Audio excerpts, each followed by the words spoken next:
गाड़ी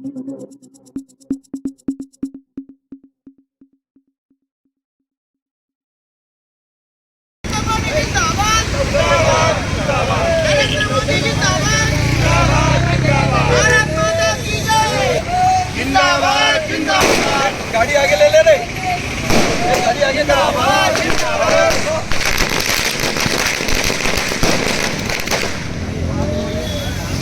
जी बताइए, जो घोषणा पत्र पार्टी का घोषणा हुआ उससे संबंधित गृह मंत्री, पूरे प्रदेश के पूर्व मुख्यमंत्री डॉक्टर रमन सिंह जी, प्रदेश अध्यक्ष अरुण साहू जी, सबकी उपस्थिति में एक ऐतिहासिक घोषणा पत्र, जनहितैषी घोषणा पत्र, किसानों के, मजदूरों के, विद्यार्थियों के, ओबीसी, एसटी, एसटी, वनवासी बंधुओं के लिए ऐसा घोषणा पत्र आया है जिस घोषणा पत्र से सर्वहारा वर्ग का विकास हो सकता है। हम समस्त कार्यकर्ता भारतीय जनता पार्टी के और पूरी छत्तीसगढ़ की 3 करोड़ जनता इससे आशान्वित है कि अटल जी का सपना पूरा होगा और छत्तीसगढ़ फिर से भारतीय जनता पार्टी के नेतृत्व में नई ऊंचाई को प्राप्त करेगा। विशेष क्या घोषणा पत्र में लागू हुआ उसके विषय में संबंधित 3100 रुपये की धान की खरीदी और तत्काल पंचायत मिनी केस काउंटर खोल के वहीं पर ही मिलेगा।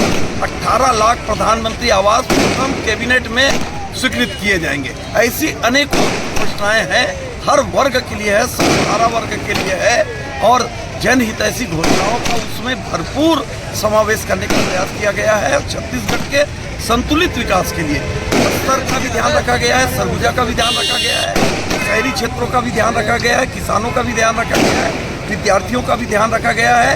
नए नए IIT सेंटर से लेकर यहाँ पर जितने ज़्यादा कॉलेज और अन्य स्थापना हो सकती है वो सारी चीज़ों का समावेश घोषणा पत्र करने का प्रयास किया गया है और जिसकी अभी सैकड़ों की संख्या में मोबाइल से, फोन के माध्यम से लोगों को बधाई संदेश भी मिलना प्रारंभ हो चुका है। पत्र जो जारी हुआ उसके संबंधित में पूरा बताइए विस्तार से।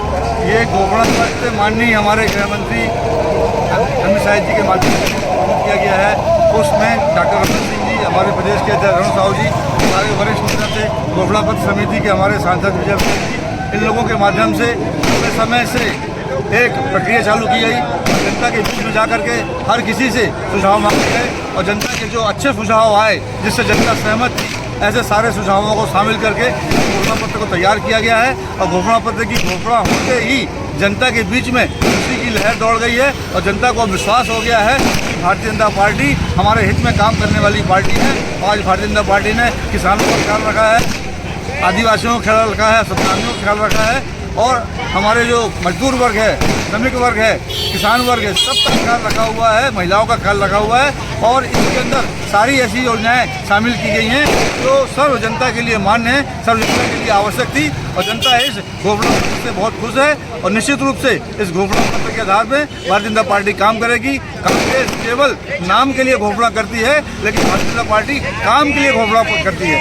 आज काम के लिए घोषणा को किया गया है और इसको भारतीय जनता पार्टी शासन में आने के बाद इसके एक एक बिंदु को पूरा करेगी और इसको कसम खा करके हमारी भारतीय जनता पार्टी तय की है कि इसको हम एक एक बिंदु को पूरा करेंगे और हर जो हमने कल्पना की है, जो हमारे घोषणा पत्र में है, वो हमारे लिए एक वचन है, उसको हम पूरा करेंगे। जैसे भूपेश बघेल ने बोला ईडी के संबंधित में कि हर एक गाड़ी, ईडी की गाड़ी चेकिंग होनी चाहिए, कहीं उसमें भी पैसा जा रहा है, उस संबंधित में आप क्या कहना चाहेंगे? भ्रष्टाचार में इतनी तरह लिप्त है भूपेश बघेल कि उसको हर चीज़ में शंका दिखती है। उसको तो अब ये भी शंका दिख रही है कि जो सब में चुनाव कराने के लिए जो CSF के लोग आ रहे हैं, SF के लोग आ रहे हैं, उनकी गाड़ियाँ भी चेक करो, उनको भी चेक करो। मतलब उसको तो देश की जो सर्वोच्च सामाजिक संस्थाएं हैं जिसमें पूरा देश विश्वास करता है, जिसके ऊपर हम सब खड़े हुए हैं, आज सेना के ऊपर, CSF के ऊपर, SF के ऊपर अगर उनके ऊपर हम उंगली उठाने लगेंगे, पंजा करने लगेंगे तो हम किस पर विश्वास करेंगे?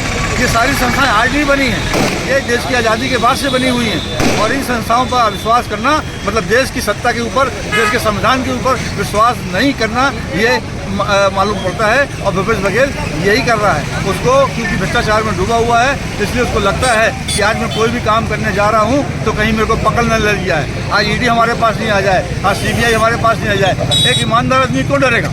डरेगा तो बेईमान आदमी ना, जिसके जेब में गलत ढंग का पैसा पड़ा होगा वही डरेगा, जिसके पास में नंबर 1 का पैसा पड़ा होगा वो क्यों डरेगा? तो आज भूपेश बघेल इसीलिए घबरा रहा है और भारतीय जनता पार्टी की सरकार आने वाली है और निश्चित रूप से उसने जितने पाप किए हैं उसकी सजा भोगने के लिए तैयार है। अब जैसे घोषणा पत्र जारी हो गया तो अब बीजेपी कितने मतों से जीत हासिल करेगी। अरे बीजेपी, अब मान लीजिए कि आप 60 से ऊपर सीटें हमारी बढ़ जाएंगी प्रदेश के अंदर, और निश्चित रूप से हमारी सरकार बनेगी। और हर विधानसभा में, इस विधानसभा के साथ साथ भिलाई जिले की जो 5 विधानसभा हमारे पास में आती हैं, उन सब में सर्वोच्च मतों से भारतीय जनता पार्टी विजयी होगी।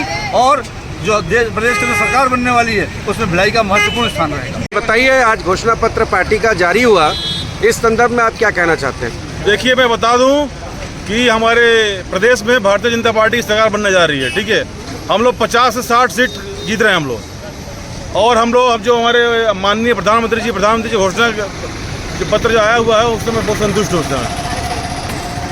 हाँ बोलिए, जो बताइए। आज चुनावी घोषणा की गई है, जिसमें जो महिलाओं को 500 रुपये में सिलेंडर और गरीबों को 10 लाख तक इलाज, कर्जा माफ़ी, ये सब बहुत अच्छी योजना है, जिससे बहुत लोगों को फ़ायदा होगा। मैं बहुत संतुष्ट हूँ इनकी इस वजह से। आज हमारे राष्ट्रीय अध्यक्ष अमित शाह द्वारा घोषणा पत्र जारी किया गया है, वह किसानों के लिए, हमारे महिलाओं के लिए और आम जनताओं के लिए बहुत अच्छा और विश्वसनीय घोषणा किया गया है।